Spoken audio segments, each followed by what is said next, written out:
Pride and Prejudice by Jane Austen, Chapter 15.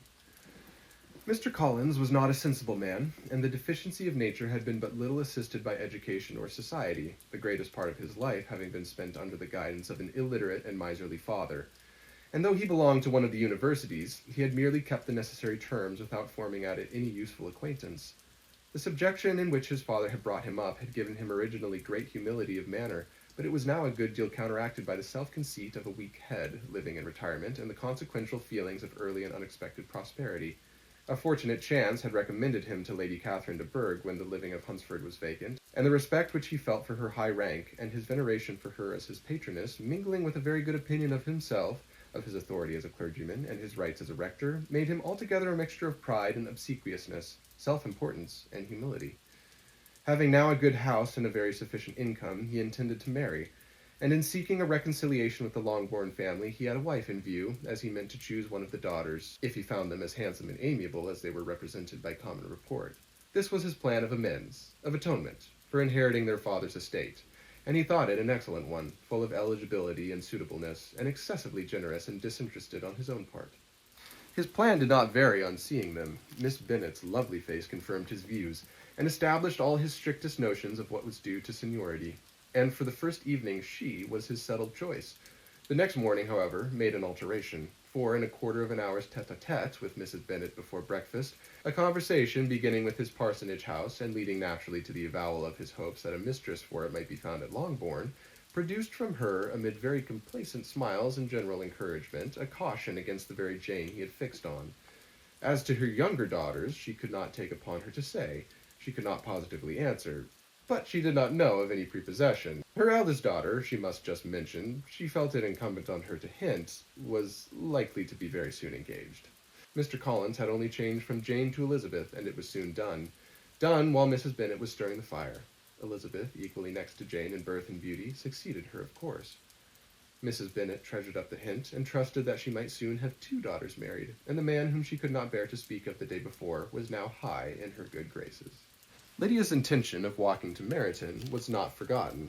Every sister except Mary agreed to go with her, and Mr. Collins was to attend them, at the request of Mr. Bennet, who was most anxious to get rid of him and have his library to himself, for thither Mr. Collins had followed him after breakfast, and there he would continue, nominally engaged with one of the largest folios in the collection, but really talking to Mr. Bennet with little cessation, of his house and garden at Hunsford.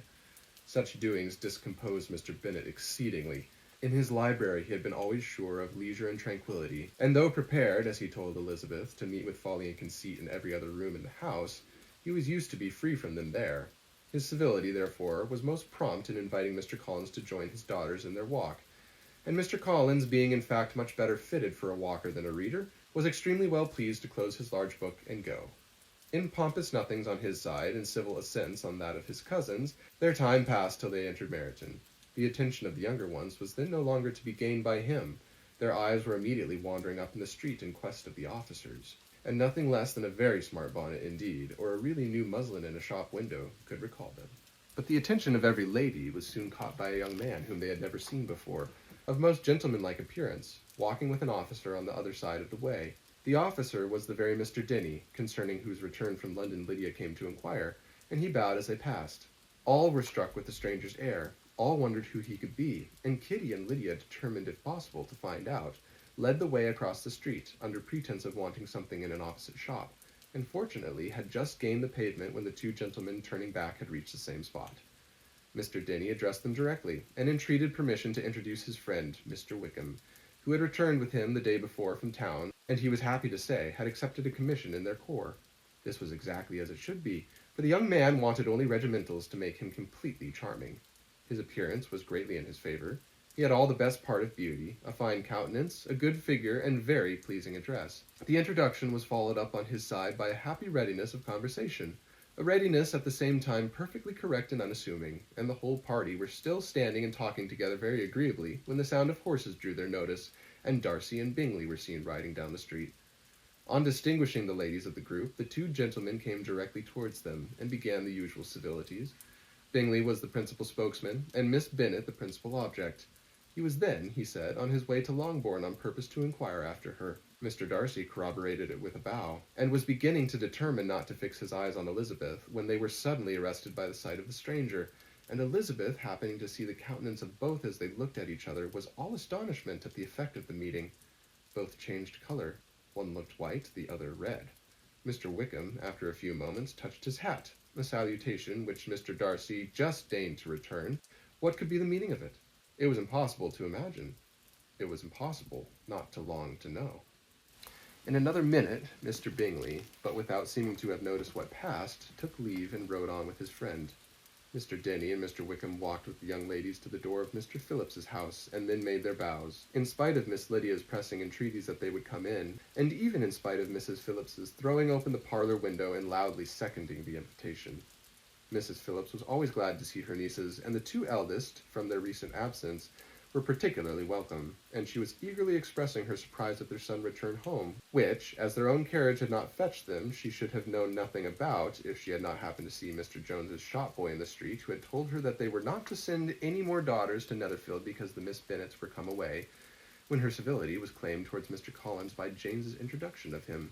She received him with her very best politeness, which he returned with as much more, apologizing for his intrusion, without any previous acquaintance with her, which he could not help flattering himself, however, might be justified by his relationship to the young ladies who introduced him to her notice. Mrs. Phillips was quite awed by such an excess of good breeding, but her contemplation of one stranger was soon put an end to by exclamations and inquiries about the other, of whom, however, she could only tell her nieces what they already knew, that Mr. Denny had brought him from London, and that he was to have a lieutenant's commission.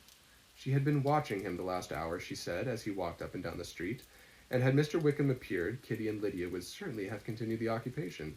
But unluckily no one passed the windows now except a few of the officers, who in comparison with the stranger were becoming stupid, disagreeable fellows. Some of them were to dine with the Phillipses the next day, and their aunt promised to make her husband call on Mr. Wickham, and give him an invitation also, if the family from Longbourn would come in the evening. This was agreed to, and Mrs. Phillips protested that they would have a nice, comfortable, noisy game of lottery tickets, and a little bit of hot supper afterwards. The prospect of such delights was very cheering, and they parted in mutual good spirits. Mr. Collins repeated his apologies in quitting the room, and was assured with unwearying civility that they were perfectly needless. As they walked home, Elizabeth related to Jane what she had seen pass between the two gentlemen, but though Jane would have defended either or both had they appeared to be wrong, she could no more explain such behavior than her sister. Mr. Collins, on his return, highly gratified Mrs. Bennet by admiring Mrs. Phillips's manners and politeness. He protested that except Lady Catherine and her daughter, he had never seen a more elegant woman, for she had not only received him with the utmost civility, but had even pointedly included him in her invitation for the next evening, although utterly unknown to her before. Something he supposed might be attributed to his connection with them, but yet he had never met with so much attention in the whole course of his life. End of chapter 15.